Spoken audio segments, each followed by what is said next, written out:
لانا ڕەوەند سڵاوتان لەبێت بەیانیتان باش بێت بەیانی بینەرانی خۆشەویستمان باش بێت لە هەرجێگەیەکەوە بینەرمانن جوانترین سڵاوتان پێشکەشەکەین بێگومان ئەمڕۆ دیدارێکی تایبەت بۆ مامۆستا مەلا عەبدولکەریمی مودەریس بەڕێوە دەچێت کە تێیدا دامەزراوەی کەریمی عەلەکە بە ناونیشانی مودەریس دووریەکی کراوە بەڕووی ئاین و ئەدەبدا ساز دەکات. هەڵبەتە لەم دیدارەدا کۆمەڵێک توێژەری دیار و لێهاتوو تایبەت بەم ئەلامە گەورەی کورد چەندین توێژینەوەی دیار ئەخەنە ڕوو بۆ ئامادەبووان هەر بۆی دوجاریش کتێبی تەواوی بەشداربووانی توێژەران ئەبەخشێتە تەواوی ئەو ئامادەبووانی کە لێرەن. ئەم کتێبەی کە ئێستا بە دەستی منەوەیە مودەریس دوودەریەکی کراوە بەڕووی ئاین و ئەدەبدا ئەمە یەکێکە لەو لایەنەوە یاخود یەکێکە لەو فاکتەرە دیارانی کە مامۆستا مەلا عەبدولکەریمی مودەریس لە دووتی کتێبەکانیدا زیاتر جەختی لە سێ تەوری دیار کردوتەوە. یەکێک لەو سێ تەوەر دیارانش خزمەتکردن بووە بە نەتەوەکەی خۆی دوجاریش بە زمان و بە ئەدەب خزمەتێکی یەکجار باشی کردووە. هەروەکو بەرچاوڕوونێکیش بۆ بینەرانی ئازیزمان تایبەت بە ژیاننامەی مامۆستا مەلا عەبدولکەریمی مودەریس دیارە ئەم زانە دیارە لە ڕۆژهەڵاتی کوردستان لەدایک بووە دوجار لە باشووری کوردستان با بڵێن گەشەی کردووە دوجاریش لە بەغداد گیرساوەتەوە و لەوێ زیاتر گرنگی داوە بە دیدار و ئەدەبیاتەکانی خۆی. هەر لەم نێوەندەیە مامۆستا مەلا عەبدولکەریمی مودەریس ئەسێرێکی درەوشاوی ئاسمانی زانست بووە کە زیاتر لە لایەنی ئاینی و ئەدەبی و فکریە باڵێن فەرهەنگێکی دیاری هەبووە و دوجاریش ناوبەناو یاخود لێرە و لەوێ لە تەواوی کوردستان و هەم لە شاری سلێمانی چەندین دیداری تایبەت بۆ ئەم کەسایەتیە سازکرا و بیرمان نەچێت یەکێک بۆ لەو کەسانی کە خزمەتێکی بەرچاوی کردو بە ئاینی پیرۆزی ئیسلام و زانستە شەرعیەکان. جا بۆ ئەوی ورتر لەسەر ئەم دیدارە بدوین پێم خۆشە چەند میوانێکم وەرگرم ئەشمەلای زۆر بەڕێز مامۆستا سوهیب فاروق کە بەڕێزیان لە دامەزراوەی کەریمی عەلەکە ئەندامی دامەزراوەی کەریمی عەلەکەن بە خۆشحاڵیەوە لەم بەشەی پرۆگرام لەگەڵمانەیە. مامۆستاگیان سپاس بۆ ئامادەبوونە سڵاوت لەبێتم کاتت باش بێت هەر با سەرەتا لەوە دەست پێ بکەم تایبەت بە دیداری مامۆستا مەلا عەبدولکەریمی مودەریس لەم دیدارەیە چی ئەخەنە ڕوو ئەم ناونیشانەی کە هەڵتان بژاردووە بۆچی ئەم ناونیشانەتان هەڵبژارد؟ دەستان خۆش بێ سپاس بۆ بەڕێستان لە ڕاستیا وەک لە ناونیشانی دیدارەکەدا هاتووە مودەریس دوودەریەکی کراوە بەڕووی ئاین و ئەدەبدا جیهانبینی مامۆستای مودەریس بەدەر لەو وردە جیهانبینیانەی کە لەناو دوو جیهانبینی گەورەیە هەیە جیهانبینیەکی ئاینی و جیهانبینیەکی ئەدەبیە ینی دەرێکی بێ بە ئەدەب دوودەریەکە و دەرەکەی تری بێ بە ئاین بۆمان گرنگ بۆکو دامەزراوی کەریە عەلەکە لە درێژەی چالەکەکانمانە کە پێشتر لەبارەی شێخ نووری شێخ ساڵح و سوهرەوەردی و شارە زووری و مامۆستا شێخ محەممەدی خاڵ و چەندین کەسایەتی ترەوە کە ئەوڕمان لێداونەتەوە ئەرکێکی فەرهەنگی خۆمان بۆ ئەم دیدارە تایبەتکەین بە دیداری مامۆستای مودەریسەوە کە سەر لە بەیانی ئەمڕۆ تا ئێوارە خایانێ و زیاتر لە 9 بۆ 10 توێژینەوەی جددی تایبەت بە بواری ئاین و ئەدەبیاتی تێدا خراوەتە ڕوو توێژینەوەکان کەسانی جددی و پسپۆڕی بوارەکەن دابەشبوون بەسەر هەردوو بواری ئاین و ئەدەبدا و هەروەها لە شوێنە جیاوازەکانی کوردستانەوەن بنمونە توێژەرمان هەیە لە شاری هەولێرەوە هاتووە توێژەرمان هەیە لە هەڵەبجەی شەهیدەوە چەند توێژەرێکمان خەڵکی سلێمانی لە سلێمانین توێژینەوەکانیان کردووە توێژەرمان هەیە لە ڕۆژهەڵاتەوە هاتووە ئەمە وای کردووە جۆرێک لە قەرەباڵخی و جۆرێک لە فراوانی بە توێژینەوەکانەوە دیار بێت. مامۆستا ئەگەر بپرسین جیاوازی ئەم دیدارە بە بەراورد لەگەڵ ساڵانی ڕابردووە چ جیاوازیەکتان کردووە ئایا لە ڕووی ئەو کەسانی یاخود ئەو توێژەرانی کە لێرە توێژینەوەکانیان ئەخەنە ڕوو چ جیاوازیەک ئەبینن لە دیدارەکە؟ ئەوەندەی گرنگ بێ جیاوازیەکە وەیە جۆرێک لە جددیەتە جۆرێک لە زانستیەتە جۆرێک لەوەیە کە توێژینەوەکان بەشێکی زۆریان یان بە بڵێن هەمویان بە فلتری جۆرێک لە ئەکادمیەت و جددیەتە تێپەڕێون و هەروەها جۆرێک لە بانگێشتنی میوانەکان مەسەن هەوڵمانداوە زۆرترین میوان بەشداری پێ بکەین و هەروەها جۆرێک لە جددیەت و جۆرێک لە پاڵپشتی جەنابی وەزیری ڕۆشنبیری حکوومەتی هەرێمی کوردستانەوە بۆ ئێمە زۆر شتە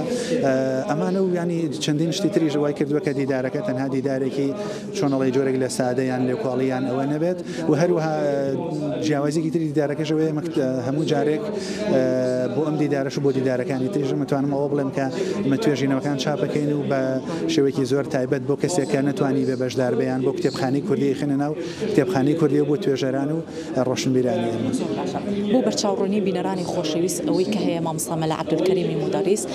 لە سێ تەوەری گرنگە خزمەتێکی بەرچاوی کردووە هەم ئەم پێشتریش ئاماژەم پێکرد تایبەت بە خزمەتکردن بە نەتەوەکەی خۆی هەم بە زمان هەم بە ئەدەبیش ئەو توێژینەوانی کە ئەمڕۆ ئەخرێتە ڕوو لەم سێ فاکتەرەیە خۆی ئەبینێتەوە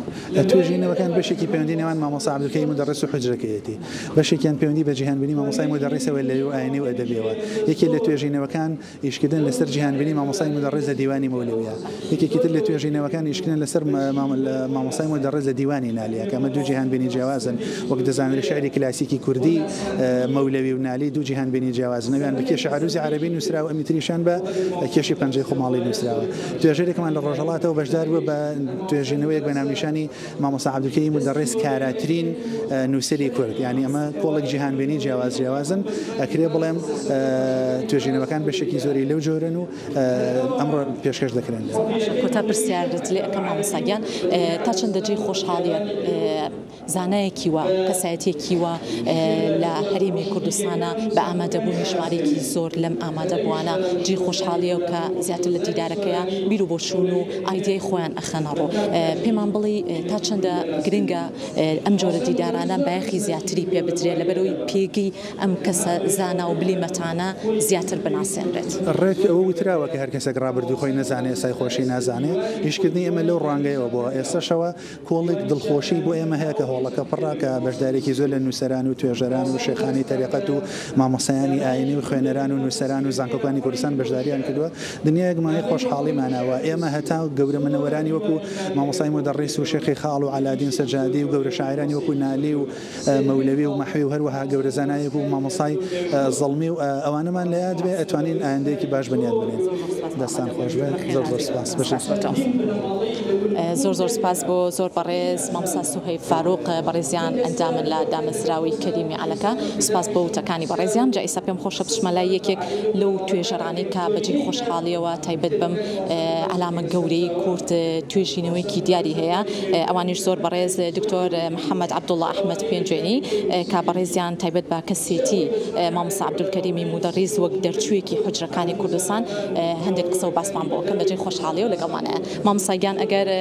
ئەرک کێشی سلااوت بێت لێبێت بەیانیت باش بێت سپاس بۆ ئامادەبوونت هەر باس سەرەتا لەوە دەست پێ بکەین دکتۆر محەممەد تایبەت بە کەسێتی مامۆستا عەبدولکەریمی مدەڕیس وەک دەرچوویەکی حوجرەکانی کوردستان توێژینەوەکی بەڕێزتان باز لە چیەکە لەم لایەنەیە لای خۆی بەخشندە و میهرەبان دیارە ئێمە هەگە سەرنج بین ئەو بەرهەمەی کە ئێستا لە کوردستانە دەبینین لە زاناکانمان و شاعیرانمان و مێژ و نووسانمان و هەتا ئەوانەیە کە خاوەنی هەزرێکی زۆر فراوانی جوانی ماوەی ئێستان کە ئێمە شانازی پێواکەین بوونەتە ناسنامەیە بۆ گەلی کورد خرێجی کۆمەڵە قوتابخانن کە لە ڕووی کوالەتی لە ڕووی بیناوە لە ڕووی منهەجەوە لە ڕووی شوێنەوە زۆر سادە بوون زۆر بێفیز بوون بەڵام لە ڕووی بەرهەمەوە پیاوانی گەورە و زانای گەورە و شاعیری گەورە و فەکیری گەورەی بۆ بەرهەمهێناوین ئەوش حوجرەکانی کوردستانە هەمومان زانین حوجرەکان کۆمەڵە ژووری خۆڵاوی تۆزاوی یا بڵم کەم مەسەن خزمەت لە قراغ مزگەوتێکا دروست کراوە و مامۆستایەکی مدەڕیسی مامۆستایەکی ئاینی لە خزمەت کۆمەڵە قوتابیان بەڵام کۆمەڵە قوتابی کە هاتوون بە هیمەتێکی بەرزەوە بە هەستێکی گەورەوە بە خواستێکی زۆر مەسەن پڕ لە خۆشانەوە عشقی زانستە بن عشقی علم و عشقی ئەدەب عشقی فکر عشقی مەسەن هەموو هونەرە جوانانە ئەبن کە ئینسان جوانەکە سەیرەکەی لە پاڵ مزگەوتێکە لەناو ئەو قوتابخانە بێنازانەی کە ئەس لە ڕووی کوالێتیانەوە لە ڕووی جوانی ڕازاوان و زۆر بێنازن هیچ فیزێکیان نییە بەڵام پیاوی زۆرگەوری و مامۆستا عەبدولکەریم بەرهەمەهێنێ ویستمانە لەوێ تیژ خێنە سەرەوەی کە ئەم قوتابخانانە ئێستا سەدان زانکۆی گەورەمان هەیە پارەیەکی زۆری بۆ خەرجەکرێ بەڵام بەرهەمەکانی ناگاتەوە بەرهەمی ئەمانە حوجرەکان پارەیەکی زۆر کەمی تێچوو بەڵام هەرەمەکانی زۆر گەورە بوون بۆ چووکە تاکەکانی کە ئیشیان تیاکرد کۆمەڵی تاک بوون بە خواستێکی تەواو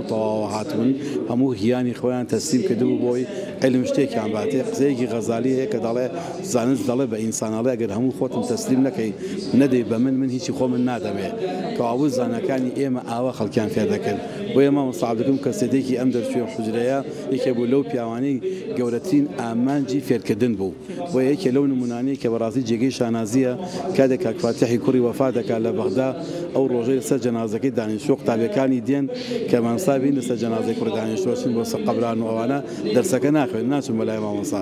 دوایی بۆ بەیانی کاشن مەخدمە مامۆستاڵێ بۆ نەهاتوون ئەڵێ قوربان تەعزیە دەبوو ئەڵێ گەورەترین خەفەت و تعزیبە من دەستفۆتانی دەرزەکانی ئێوەیە نەکوڕەکەم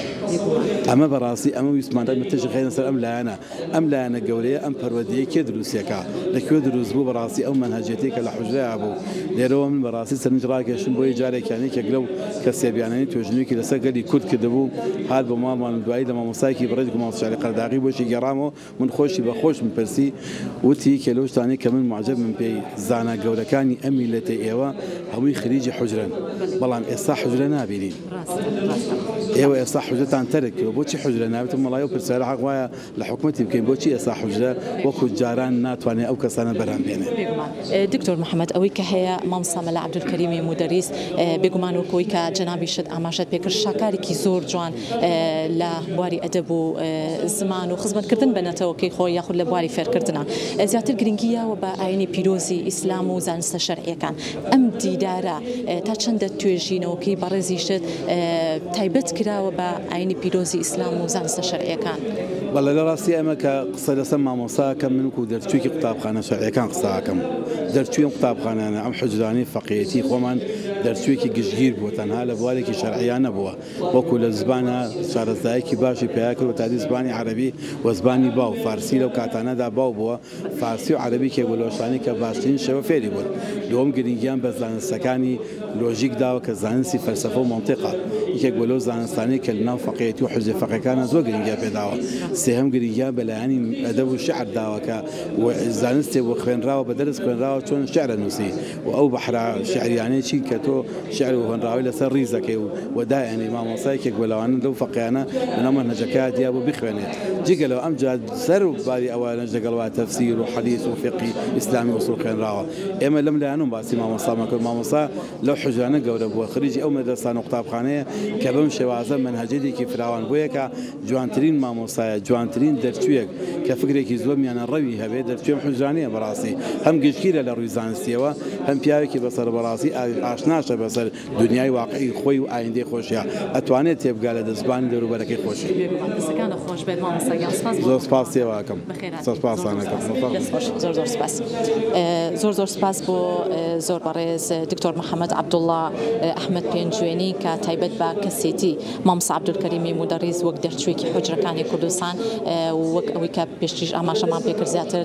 تایبەت بە ئاینی پیرۆزی ئیسلام و زانستە شەرعیەکان مامۆستا عەبدولکەریمی مودەریس زیاتر قوڵ بۆتەوە لەم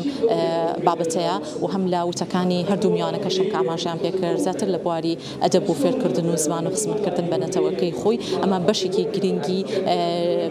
ژیانی مامۆستا عەبدولکەریم مودەریسە کە زیاتر ژیانی خۆی تەرخان کردووە بە خزمەتکردن بە تەواوی ئەو بوارە جیاجیانەی کە ئاماژەمان پێکرد ئەم دیدارە بەڕێوە دەچێت کە ئەمڕۆ لە کاتژمێردا کە ئێستا دەستپێکی دیدارەکەی تاوەکو کاتژمێر 4 ئێوارە بە ئامادەبوونی ژمارێکی زۆر لە مامۆستایانی ئاینی و هەم مامۆستایانی زانکۆ و هەندێک لە کەسایەتە دیارەکانی ئەم شارە بەشداری ئەم دیدارەیان کردووە ئەگەڕێنەوە بۆ ستودیۆ بەلای هاوکارانم فەرموو